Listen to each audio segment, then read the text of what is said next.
Konnichiwa guys, welcome to our channel Loops of Biology, and we will be taking now the biomolecules 5, the part of lipids.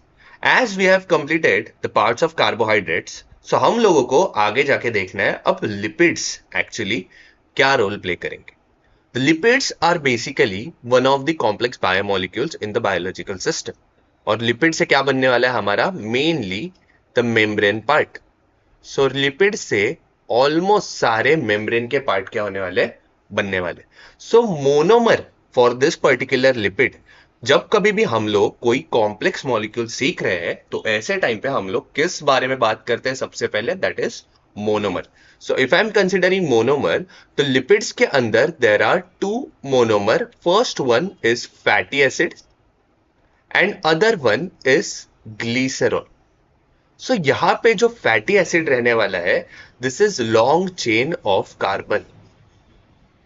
So this one is long chain of carbon containing carboxylic acid. So इसके अंदर एक component रहने वाला है that is carboxylic acid and the chain is quite long in the structure. But वही अगर मैं glycerol की बात करता हूं, so this acts as backbone of the structure. अब ये बैकबोन ऑफ द स्ट्रक्चर का मीनिंग क्या होता है, दैट इज नथिंग बट जब कभी भी मैं फैटी एसिड्स को ग्लिसरॉल के ऊपर अटैच कर रहा हूं, so this is nothing but attachment unit. So my glycerol is attachment unit for fatty acids, and that's why it is called as backbone of the structure of lipid. अब जब कभी भी मेरे पास ये सारे स्ट्रक्चर एक दूसरे के साथ जुड़ जाएंगे तो मेरे पास फाइनली क्या बनने वाला है, मैं पॉलीमर. तो जब कभी भी मैं पॉलीमर की बात करता हूं इन केस ऑफ लिपिड्स, तो वहां पे जाके फाइनली मुझे क्या दिखने वाला है, that is nothing but if I am considering glycerol, तो ये ग्लिसरॉल कितने कार्बन का था, 3 कार्बन. अगर 3 कार्बन का स्ट्रक्चर है तो मैक्सिमम फैटी एसिड अटैचमेंट कितने होने वाले, 3. सो जब कभी भी fatty acids chain are 3 in number, they are known as triglycerol. अगर वही फैटी एसिड चेन 2 नंबर में रहे तो बोलेंगे डाइग्लिसरॉल. एंड होपफुली आपको ये समझ में आ ही गया रहेगा कि फैटी एसिड जब कभी भी 1 नंबर में रहेगा तो उसको क्या बोलेंगे हम लोग, मोनोग्लिसरॉल. ठीक है, easy part. So there is triglycerides, diglycerides and monoglycerides, और triglycerol, diglycerol and monoglycerol is basically the case. अगर मैं पूरे स्ट्रक्चर की बात करता हूं तो यहां पे मैंने क्या बोला, it is a long chain of carbon, but carboxylic acid component तो एक ही है. तो that's why whenever I am considering hydrogen is to oxygen ratio, ये रेशो हमारे अगर कार्बोहाइड्रेट्स का देखा तो हमेशा कैसा था, 2:1. But in case of lipids the ratio is always more than 2:1. ठीक है, क्योंकि यहां पे हाइड्रोजन के कंपोनेंट क्या है, hydrogen components are more than oxygen. So इसलिए हमारा जो भी रेशो रहेगा वो हमेशा कैसा रहेगा, 2:1 से ज्यादा रहने वाला. सो आगे जैसे बढ़ेंगे इन दिस पर्टिकुलर पार्ट, तो यहां पे हम लोगों को देखना है कि एग्जैक्टली हमारा स्ट्रक्चर बन कैसे रहे. So if I am considering glycerol, so यहां पे अगर मैं ग्लिसरॉल की बात करता हूं, सो ये ग्लिसरॉल कितने कंपोनेंट का स्ट्रक्चर था, दैट इज 3 कार्बन स्ट्रक्चर. सो यहां पे जो मेन चीज रहने वाला है दैट इज 3 कार्बन. सो यहां पे निकाल देते हैं, 1 2 3, CH2 CH CH2. अब यहाँ पे सर ने ऐसा लिखा क्यों? क्योंकि ऑल है, तो ऑल मतलब इसका main functional group, main functional group क्या रहने वाला है? Alcohol, and that is nothing but represented by R O H. तो ये आर तो हो गया, बट यहाँ पे साइड में क्या आने वाला है? O H, O H and O H. So this is my structure of glycerol. अब जब कभी भी ये ग्लिसरॉल फैटी एसिड को देखेगा, ठीक है, जब कभी भी ये ग्लिसरॉल फैटी एसिड को देखेगा, तो यहाँ पे ये कंपोनेंट कुछ ऐसा नजर आएगा। सो ये हो गया हमारा फैटी एसिड, आ गया OH और OH साइड में, और यहां से क्या होने वाला है? वाटर मॉलिक्यूल बाहर जाने वाला है। सो ये जो स्ट्रक्चर बना है by which bond? Ester bond. ठीक है, ये स्ट्रक्चर कैसा है हमारा? एस्टर बॉन्ड से जुड़ा हुआ है। So the lipids are formed through ester linkage. आ गई बात समझ में? अब ये एस्टर लिंकेज होता क्या है? That is nothing but R O C double bond O and R dash. कुछ ऐसा ही स्ट्रक्चर दिख रहा है। यहाँ पे एक कार्बन है, बीच में oxygen, carbon, double bond O and finally R group. So this is nothing but my ester. और इसी एस्टर स्ट्रक्चर से हमारा क्या बनने वाला है? एक कॉम्प्लेक्स लिपिड। सो जब कभी भी मेरे पास ग्लिसरॉल ले रहा हूं and if I am attaching only one fatty acid, so ये क्या हो गया मेरा? Monoglyceride structure. So this structure is nothing but my monoglyceride. So this is your simplest lipid in the complex structure. So आगे बढ़ते हैं, that is nothing but what are types of fatty acid.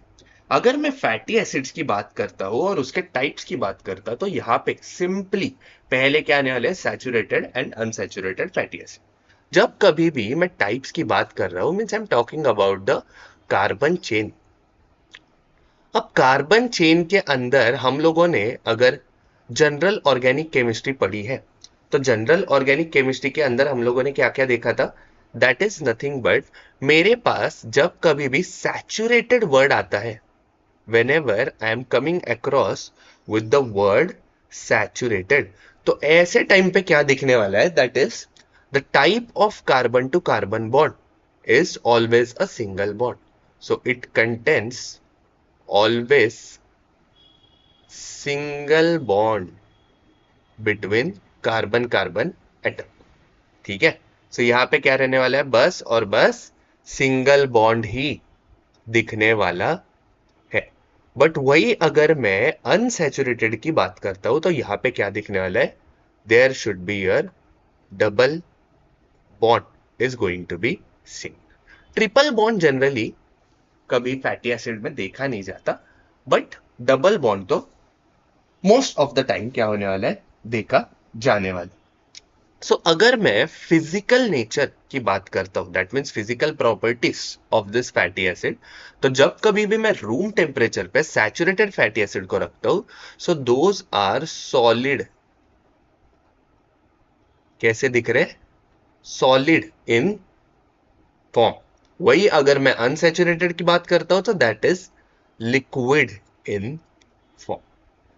So this is one of the difference for fatty acid. अगर मैं locations की बात करूंगा, तो mostly हम लोगों के पास लोकेशन इज बेसिकली ये पर्टिकुलर फैटी एसिड कहां पे मिल रहा है। ठीक है, so the fatty acid found in, अगर मैं सैचुरेटेड फैटी एसिड की बात करता हूं, सो saturated fatty acid is basically present inside animal oil. So animal से अगर ऑयल मिल रहा है या एनिमल मीट मिल रहा है, सो उसके अंदर जो भी फैटी एसिड्स रहेंगे, those are basically saturated fatty acids. But वही अगर मैं अनसैचुरेटेड फैटी एसिड की बात करता हूं, सो that is nothing but present inside vegetable oil. So it is present inside vegetable oil. So यहाँ पे locations या the source from which this fatty acids are obtained वो बात करें तो animal oil is presented or rich in your saturated fatty acid while vegetable oil is rich in unsaturated fatty acids. आगे का point that is formation of kink. अगर kink किसी को याद है दैट इज नथिंग बट कुछ ऐसा structure हुआ करता था. अगर किसी को ये स्ट्रक्चर याद आ रहा है तो ऐसा एक टेढ़ा वाला स्ट्रक्चर था इनसाइड अ सेल मेम्ब्रेन. तो यहां पे ये जो किंक बना है that is nothing but the site of unsaturation. तो if I am considering saturated fatty acid there is absence of kink. वही अगर अनसैचुरेटेड की बात करूं so that is a site of unsaturation. So kink is site of unsaturation. So यहां पे ही तुम्हारा क्या रहने वाला है, डबल बॉन्ड प्रेजेंट रहने वाला है. अब अगर वही मैं स्टेबिलिटी की बात करता हूं so if I am considering saturated fatty acid there are all sigma bonds. ठीक है, सिंगल बॉन्ड है मतलब सारे के सारे क्या रहने वाले हैं, सिग्मा बॉन्ड्स ही रहने वाले हैं. So that's why they are more stable. वही इसके अंदर क्या है तुम्हारा पाई बॉन्ड भी प्रेजेंट है. सो यहां पे क्या रहेगा, दे आर लेस स्टेबल. सो तुम्हारे unsaturated fatty acids saturated fatty acid से क्या रहने वाले, लेस स्टेबल रहने वाले. जैसे ही स्टेबिलिटी गिरा मतलब रिएक्टिविटी क्या होने वाली है, ज्यादा. So there is more reactivity. और वही अगर मैं सैचुरेटेड फैटी एसिड्स की बात करता हूं so there are less reactive than that of unsaturated fatty acids.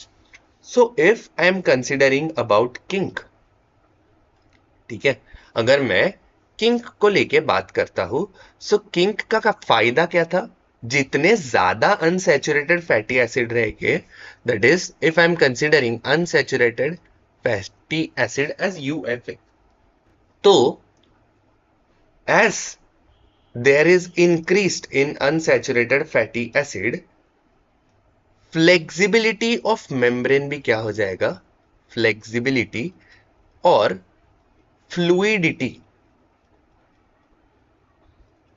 Of cell membrane बहुत ज्यादा बढ़ जाएगा.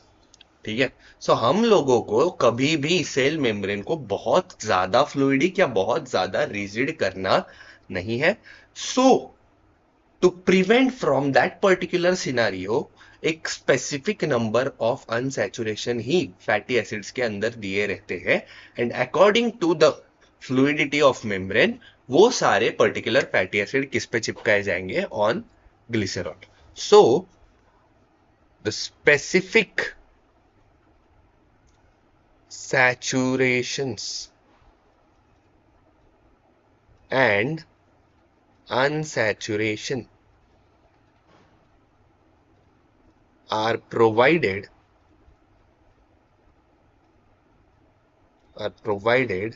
according to the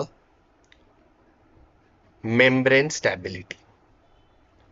तो ये फैटी एसिड बहुत ज्यादा इंपॉर्टेंट है और उसके जो भी टाइप्स रहेंगे that is saturated and unsaturated fatty acid, ये उससे भी ज्यादा इंपॉर्टेंट है क्योंकि ये क्या करने वाले हैं, एक तो stability, reactivity and kink formation दिखाने वाले हैं. सो रूम टेम्परेचर पे कैसे फैटी एसिड्स रहेंगे, उसका नेचर क्या रहेगा and what is the type of carbon to carbon bond is very very important. अगर यही क्वेश्चंस तुम लोगों को बोर्ड्स में आया या नॉर्मली थियोरेटिकल पेपर में आया तो there can be asked on a difference about saturated and unsaturated fatty acid. So next case is basically why I am saying they are more reactive.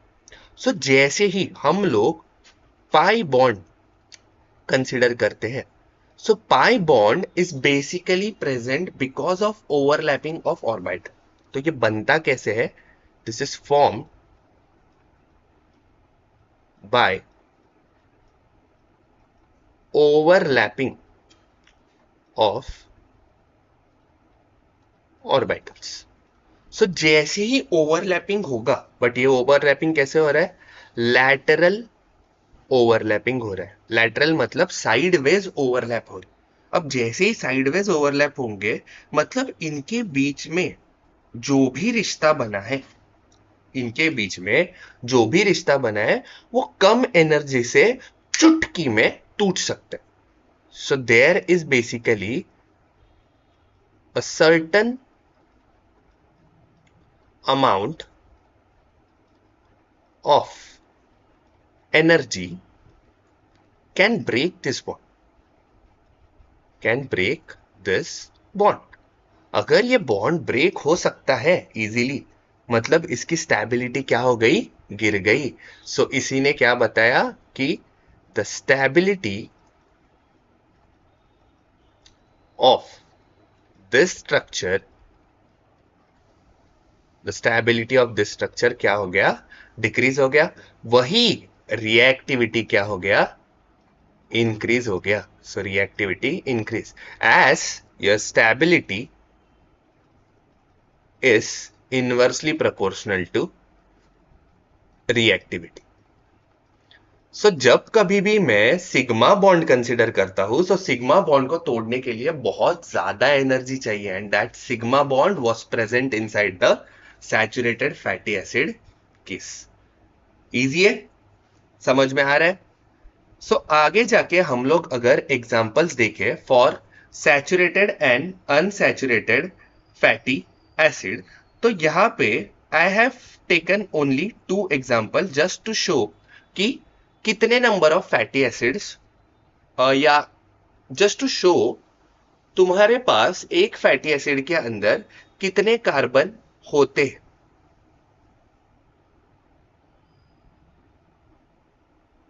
If I am considering oleic acid, so ये oleic acid क्या है? एक unsaturated, कैसा है? Unsaturated fatty acid है। सो अगर ये unsaturated fatty acid है, मतलब यहां पे क्या रहने वाला है? कहीं ना कहीं एक डबल बॉन्ड तो प्रेजेंट रहने वाला है। सो डबल बॉन्ड इज प्रेजेंट। अब ये डबल बॉन्ड कहां प्रेजेंट रहता है? सो if I am considering the structure, तो यहां पे 9th पोजीशन पे क्या रहने वाला है? There is a presence of double bond. तो ये स्ट्रक्चर कुछ ऐसा दिखेगा, that is nothing but C double bond O OH। पहले तो कार्बोक्सिलिक एसिड निकाल लो। एक कार्बन हो गया, 2 3 4 5 6 7 8 9 10 11 12 13 14 15 16 17 18। सो टोटल 18 कार्बन का ये क्या है? Fatty acid. सो ये कितने कार्बन से बना है? 18 कार्बन।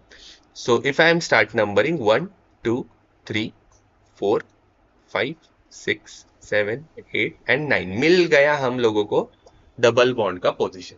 सो ये कुछ ऐसा दिखेगा इन द स्ट्रक्चर। सो इतना लंबा चेन जाके किस पे चिपकने वाला था? ग्लिसरॉल के ऊपर। So this structure of fatty acid is very very important. वही अगर मैं दूसरा एग्जांपल लू, that is palmitic acid, so this one is nothing but my saturated fatty acid. So ये सैचुरेटेड फैटी एसिड है, मतलब सारे के सारे क्या रहने वाले हैं? Only single bond is present, और यहां पे कोई अनसैचुरेशन का साइट ही नहीं है। तो इसके अंदर टोटल कार्बन कितने हैं? 16 कार्बन। सो ये सिंपली कुछ ऐसा दिखेगा। एक हो गया, 2 3 4 5 6 7 8 9 10 11 12 13 14 15 16। सो ये स्ट्रक्चर रहेगा तुम्हारा पैल्मिटिक एसिड का। सो स्ट्रक्चर दिखने में बड़ा है बट समझने में बहुत आसान है। सो हम लोगों ने देखा कि ओलिक एसिड, जो कि एक अनसैचुरेटेड फैटी एसिड था, ऐसे ही कुछ लिनोलेइक एसिड करके भी एसिड प्रेजेंट रहता है। It's not like linoleic acid, this is one of the unsaturated fatty acids itself. ठीक है? वही अगर मैं पैल्मिटिक एसिड की बात करता तो वहां पे stearic acid is also one of the case. So यहां पे अभी तक जो सबसे बड़ा फैटी एसिड्स मिला है, that fatty acid is arachidonic acid. So the largest और लॉन्गेस्ट फैटी एसिड्स अब तक जो मिला है विच इज ऑफ 20 कार्बन, ठीक है, उसका नाम क्या है? Arachidonic acid. सो ये तुम्हारे इंफॉर्मेशन के लिए काफी इंपॉर्टेंट है। सो द लार्जेस्ट और longest fatty acid till now known is nothing but arachidonic acids. और कोई भी लिपिड्स हम लोग अगर कंसिडर करते हैं तो ये सारे के सारे वाटर इनसोल्यूबल रहने वाले हैं। सो चाहे स्ट्रक्चर कितना भी बड़ा हो, the lipids are water insoluble. So यहाँ पे लिपिड्स कैसे रहने वाले हैं? Insoluble inside the water. आगे जाके हम लोग नेक्स्ट लेक्चर में क्या सीखने वाले हैं? That is nothing but the types of your lipids. अभी तो फैटी एसिड्स के टाइप कवर किए, बट लिपिड्स के टाइप और बाकी है, and the significance of lipid, जो कि एक्चुअल हमारा मोटो है। जो भी सीख रहे उसका कहीं ना कहीं सिग्निफिकेंस होना चाहिए। I hope you like this video and you are showing your love to our platform Loops of Biology, and please do not forget to like, share and subscribe to our channel Loops of Biology. Thank you guys. Bye bye. See you in the next video.